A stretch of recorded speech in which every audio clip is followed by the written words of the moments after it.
호흡기계는 몸 안으로 체내의 중요한 에너지원인 산소를 빨아들이고 체내의 가스 교환 과정에서 생성된 이산화탄소를 몸 밖으로 배출하는 중요한 기능을 담당합니다.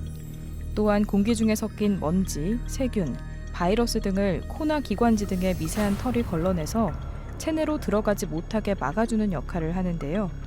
또한 호흡기계는 후각 기능, 발성 기능 등에도 영향을 미칩니다. 공기가 폐까지 도달하는 과정에서 목을 기준으로 상부를 상기도, 그 하부를 하기도라고 합니다. 일반적으로 상기도는 코부터 후두까지를 말하며 중위와 부비동도 포함됩니다. 하기도는 기관과 기관지, 세기관지, 폐 등을 말합니다. 몸에서 외부와 직접 통하는 부위는 끊임없이 문제가 발생할 수 있는데, 기도는 외부 물질을 배출하거나 방어하는 기전이 있음에도 불구하고 이물질이나 미생물 등에 의해 염증 혹은 감염과 같은 문제가 발생할 수 있습니다. 아무런 활동도 하지 않고 조용히 숨만 쉰다고 해도 기도를 통해 하루 2만 번 정도 외부 공기가 폐로 들어옵니다. 상기도 감염의 증상은 인플루엔자를 포함하는 감기 증상의 경우 콧물, 재채기, 기침, 발열, 인후통 등이 있으며 심할 경우 폐렴과 중이염 등의 합병증을 유의해야 합니다. 또한 상기도 감염에 따라 부비동염이 발생할 경우에는 부비동에 고름이 차올라 노란 콧물을 유발하는데요. 더불어 염증이 다른 부위를 침범해 이마나 눈 혹은 뺨에 통증이 올 수 있고 치통이 오는 경우도 있습니다. 상기도 감염의 증상을 모르는 분은 없을 것이라고 생각합니다.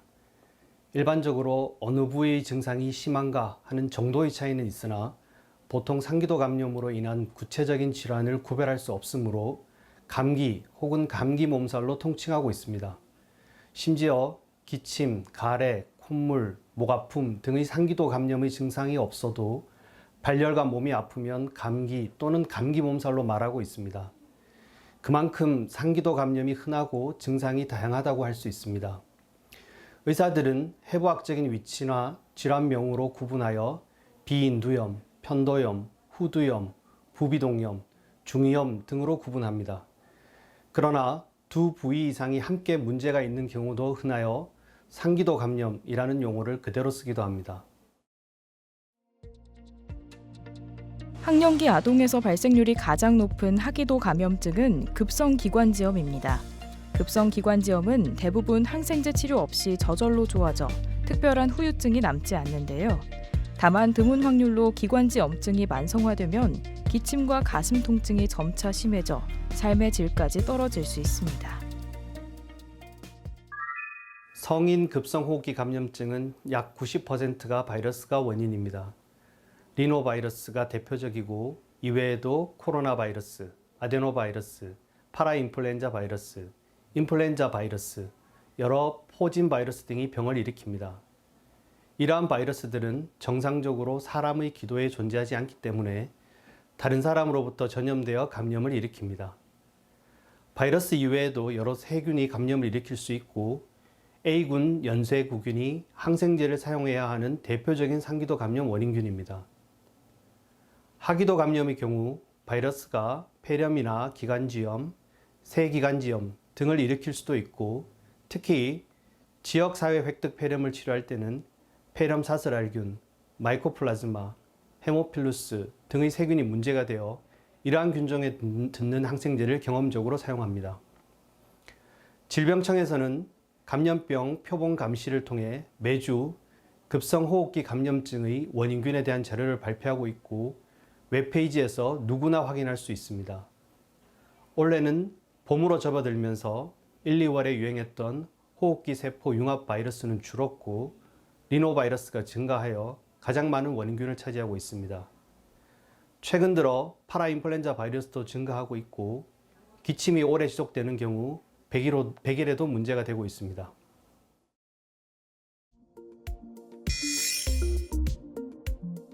호흡기 감염은 발생 부위에 따라 코나 목에 생기는 상기도 감염과 기관지나 폐에 생기는 하기도 감염으로 나눠볼 수 있습니다.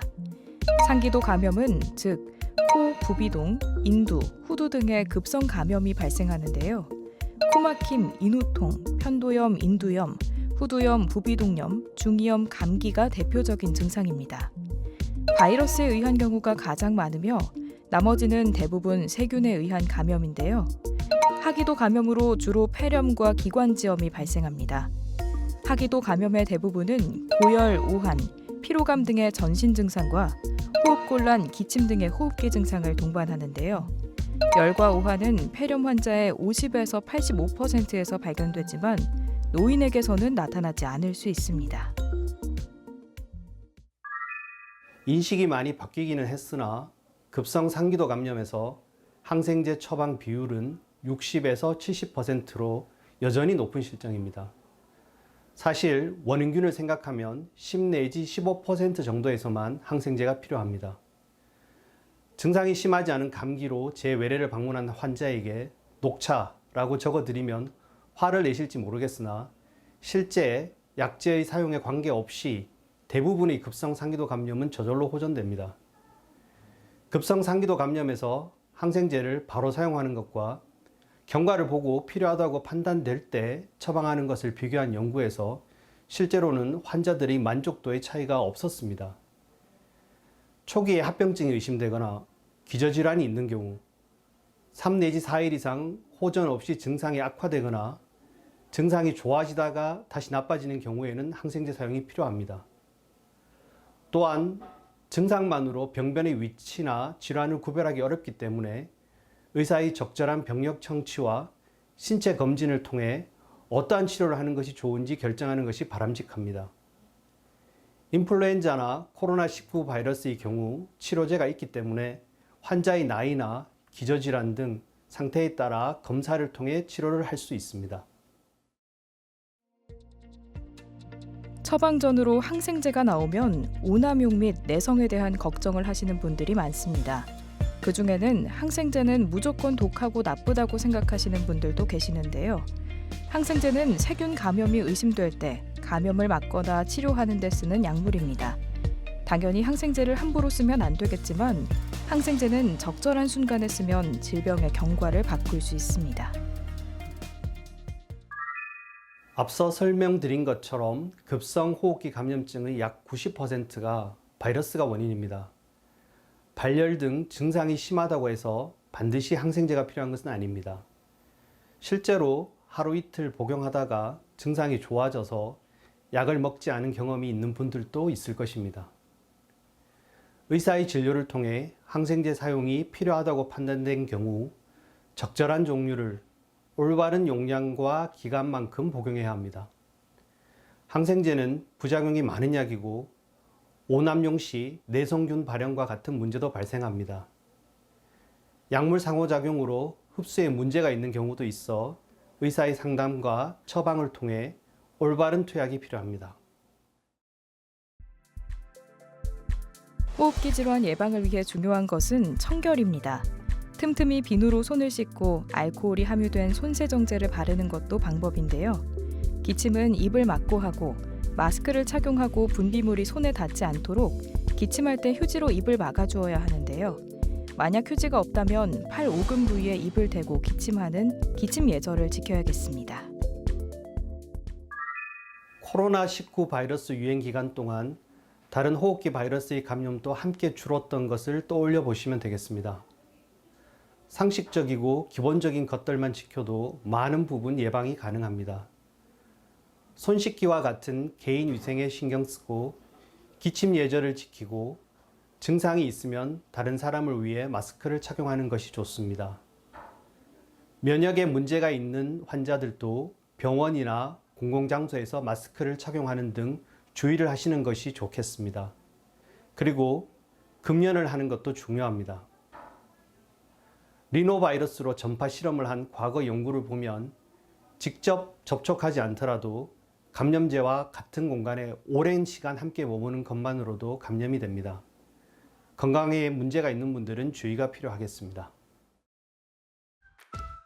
여기서 잠깐 잘못된 의학 상식을 바로잡아 건강도 지키고 상식도 키우는 Yes or No. 일반 감기를 오래 놔두면 폐렴이 되나요? No, 그렇지는 않습니다.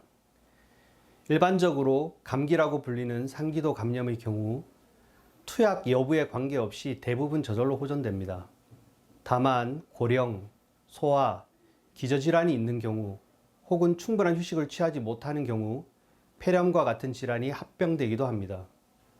또한 증상이 호전되는 듯 하다가 약 5일 정도 후에 다시 악화되는 경우 세균성 감염이 발생하여 치료가 필요한 경우도 있습니다. 그러나 이 경우에도 단순히 감기를 오래 두어 문제가 발생했다고 이야기하기는 어렵습니다. 어떤 경우에는 처음부터 단순한 상기도 감염이 아니라 심한 세균성 감염 혹은 하기도까지 문제가 있는 경우도 있습니다.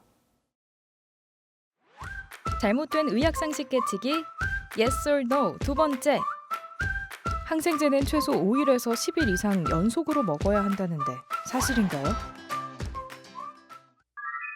Yes, 그렇습니다. 항생제를 사용해야 하는 경우라고 판단되면 적절한 기간 동안 유지하는 것이 바람직합니다. 사용 기간은 질환이나 심한 정도에 따라 달라지므로 담당의 처방에 따라야 합니다. 2, 3일 항생제를 먹다가 증상이 좋아져서 그만 복용하는 경우도 많은데 사실 이런 경우 처음부터 항생제를 사용할 필요가 없는 경우가 대부분입니다. 영유아의 경우 감기를 시작으로 중이염, 폐렴 등으로 진행될 가능성이 큽니다.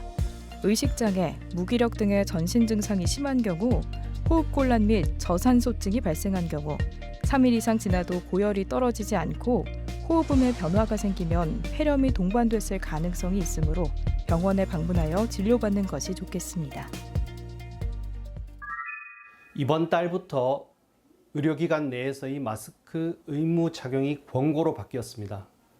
하지만 앞서 말씀드린 것처럼 감기 원인의 대부분을 차지하는 바이러스들은 정상적으로 기도에 침략하여 살지 않고 다른 사람으로부터 전염되어 병을 일으킵니다.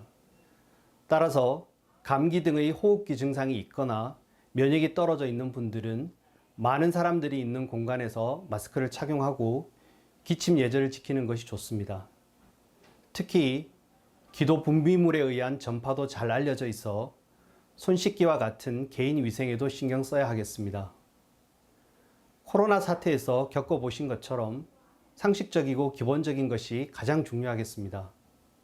또한 소아나 고령 혹은 주위에 면역에 문제가 있는 환자가 있는 경우 폐렴이나 독감, 코로나19 바이러스 등에 대한 예방접종을 시행하는 것이 바람직하겠습니다.